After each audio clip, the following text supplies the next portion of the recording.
Hey everybody, I just checked the news recently, and apparently over 12 bazillion people have already been killed in Modern Warfare 3. All my friends were playing it like all day yesterday. It was kind of ridiculous.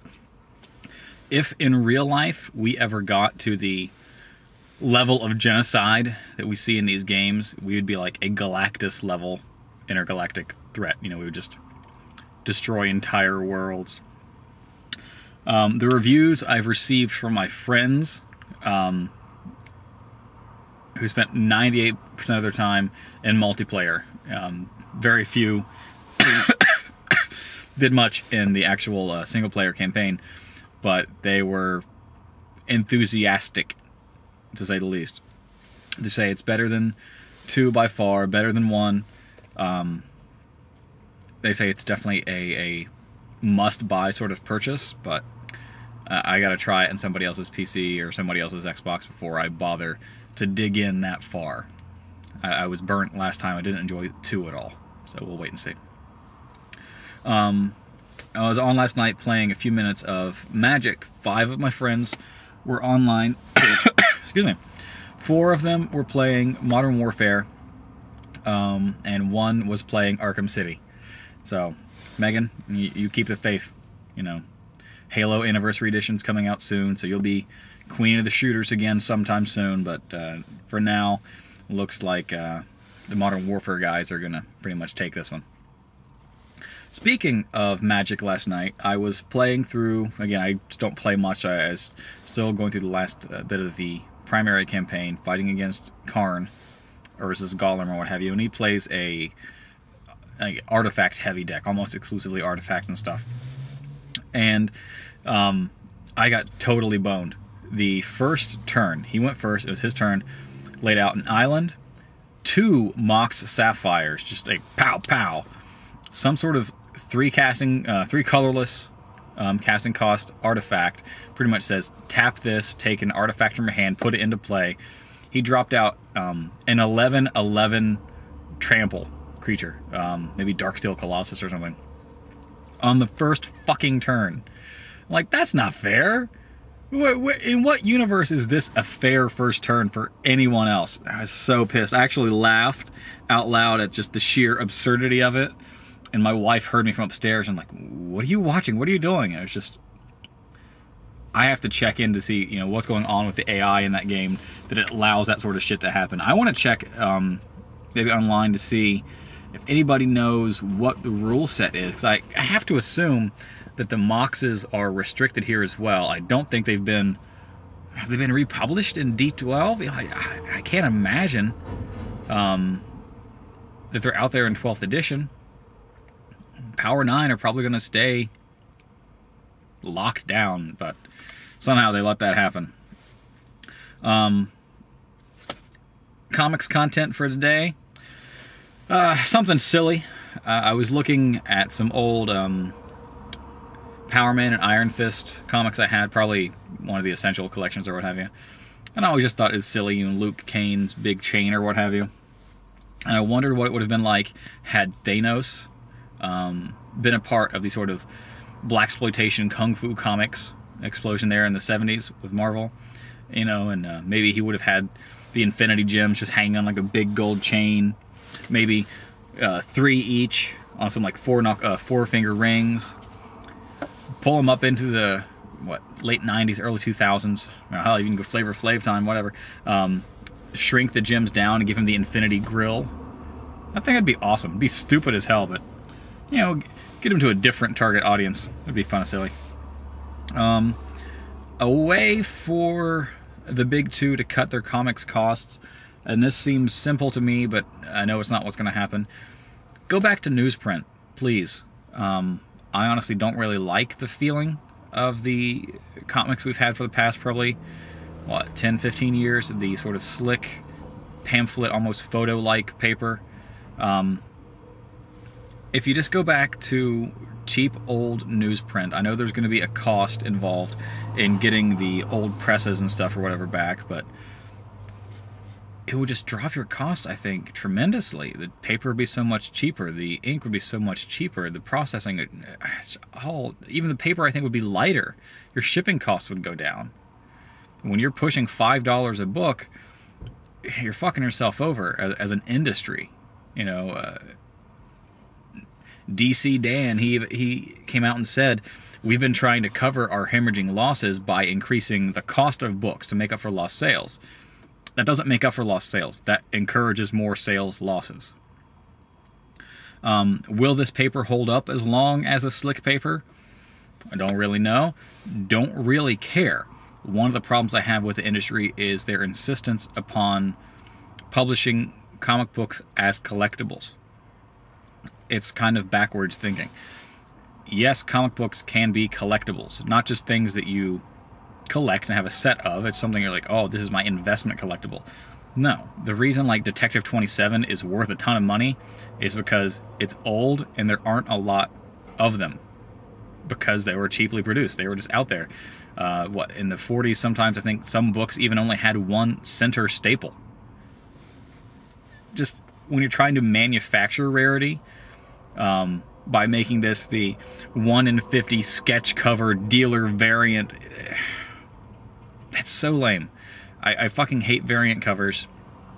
If you think a book is going to sell a lot, have a high print run. I know you don't want to overprint or underprint, and so you keep reprinting, but just print the book, move on to issue 2. Somebody didn't get their copy, they'll jump on the second one. You'll see your sales grow as opposed to just getting stuck buying 5 copies of a number 1. You know, I don't want to go back to X-Force number 1, you know, with a little fucking card bagged in there and make you buy it 5 times. No, stop doing that. To increase your sales, I think the best strategy would be to get books where people are. Don't focus on just the direct sales. Don't focus just on comic book stores or even trade paperbacks and stuff in like Barnes & Noble. Get your comics back in grocery stores. Get your comics back in convenience stores. That's where I got most of my comics as a kid growing up. That's what fostered my interest in them, and that's how it is for most of my friends. One of them, his dad was a truck driver, and they would get comics at the truck stop, and that's how he got into Uncle Scrooge and stuff. You know, he had these weird Brazilian copies of Uncle Scrooge that came with him as a kid. Get it where the people are going to buy them. Grocery stores and convenience stores are perfect examples. A parent wants her kid to be quiet in the cart. She'll grab a book off the little rack or what have you and give it to her kid for $1 and let him read it in the cart to keep him shutting up. You know, if you're on a long road trip and you stop for gas and snacks, grab your kid a comic out of the spinner rack at a convenience store. Spend $1.25, give it to the kid. It'll keep him quiet for about 15-20 minutes. That's on a long road trip, that 15-20 minutes makes a big difference. So get your books back to where people will buy them. Drop the price to, you know, maybe even $1.50, $1.75. Get it where people are going to buy it, and you'll be much better off. And you might say, well, some of the costs now aren't just in production and delivery, it's in talent. And your talent costs may be going up, but that could also be part of the problem. One of the things that I really hate over the past several years are what I guess I consider diva retcons, where a big name writer or artist wants to do a particular thing, but they normally couldn't because the previous year, 5 years, 10 years, 50 years of this character directly says the opposite. But they say, hey, you fancy writer man, you want to come do our book? We'll give you free reign. And they come back and say, oh, everything that you just read that you thought was really good or even you thought was really bad just didn't happen. Now, what I say is the fucking truth. When Joss Whedon got, Astonishing X-Men, and he brought Colossus back. Like, I liked Colossus as a kid. He was really cool. I wasn't reading much X-Men stuff when he died, but I heard about the story. I'm like, oh, that's kind of cool. He made the sacrifice. But Whedon came along and pretty much took the Kitty and Colossus love story he penned in the back of his fucking algebra notebook in 8th grade and said, you know what, I want to write my Colossus story. Yay, me, I'm Joss Whedon. I made Buffy and Firefly. I just made it so lame. I just stopped doing that shit. Worse is fucking Joe Quesada with the whole One More Day or whatever it was. he said from the beginning he never liked the idea of a married Spider-Man. That there were stories that he could tell with a single Spider-Man that he couldn't tell with a married Spider-Man. I don't really buy that. There's a whole lot of things you can still say about a married Spider-Man. I don't know that a marriage certificate changes what he could do. That's why people have affairs in real life. You know, just because you're married to somebody doesn't mean you're not banging somebody else. But he said, oh yeah, we got to get rid of this story. Keep Aunt May alive forever. Right now, one of the things I think he said was the Peter Parker who's married, has a pretty wife, has a good job. That's not the sort of fantasy that the readers want. It's not the sort of troubles they expect for this, you know, teenage, nerdy high school character going through all these trials and tribulations. That's not what the readers want. When I go to the comic book store and I see the people who are buying mainstream Marvel and DC, there is no one under the age of 30. Anybody from maybe 12 to 29, they're reading the manga, if you want to be, I guess, correct, or they're reading shit like Hellboy or Fables, some of the associated but kind of off-brand mainstream stuff. Anybody under 12 is reading a lot of the all-ages stuff. They're not going out and buying Amazing Spider-Man. You look at the people who are reading Amazing Spider-Man, it's older people for whom having a good job that you like and a pretty wife and being Spider-Man, that is the fantasy. He still has all the same fucking problems. He still gets beat up all the time. He still gets yelled at. He still gets to fight with his girlfriend. He still gets, you know, whatever sort of triangle there was between like Betty Brant and fucking Gwen Stacy and Mary Jane and all these other people. He could still do that. Black Cat's still around. She still doesn't give a fuck. She could still try and tempt Spider-Man. When you just say, oh, I don't like married Spider-Man, I'm Joe Quesada. Shut up. Stop just trying to erase stories to make you feel better. If you want to write these stories, put them out there. Make an Elseworlds. If Whedon wanted to do a Colossus and Kitty story, fit it in the history. Make this an interstitial of some sort. Make it fill in a blank in a story where something was missing. But don't just suddenly say, no, all that stuff, that didn't happen.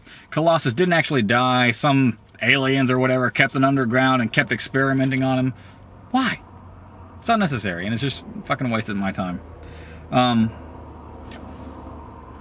Just tell comic book stories. This isn't pro wrestling. This isn't the fucking soaps. You have a clear lineage. You know, it should be pretty straightforward, where you can write down, here is the history of these characters. You can have a character Bible. Use some sort of official version of the official handbook of Marvel Universe to tell you, this is the story, this is what happened. Stick to it. You can fill in the blanks. You can amend things. You can explain things different ways. But stop changing history. And unlike wrestling fans, comic book fans seem to have a much longer memory for gimmicks and stories. And we don't like to see shit changed. You know, one of the complaints a lot of times is that readers don't see the danger, that everything is status quo, nothing ever changes. Especially when a book says everything changes tonight in this issue, one of these characters dies. For the most part, readers don't want change. They really don't. When you start just fucking everything up, you piss more people off than you entice, I think. DC's going to come back and say, oh, we sold so many books with the DC New. Yeah, it's the fucking collectibles thing. Everybody's like, I got to get on the ground floor of these number ones because they're going to be worth so much money. At Mid-Ohio Con, somebody's like, oh, the new Animal Man, I'll give you $25 for that number one. Why? It came out last fucking month. I'm getting heated. Go back to newsprint. Lower the cost of your books. Put them out there in places where people are going to buy them. Stop the pointless retcons. Then you're good to go. That's all for today. I think I've bitched quite long enough. We'll see what pops up in the next couple of days. We'll see if maybe I do fall under the siren song of Call of Duty, if I fall for Arkham City, or if I stick by my guns and actually just save my goddamn money. We shall see. You all stay safe. Have a good afternoon. Stay off the drugs. See you later.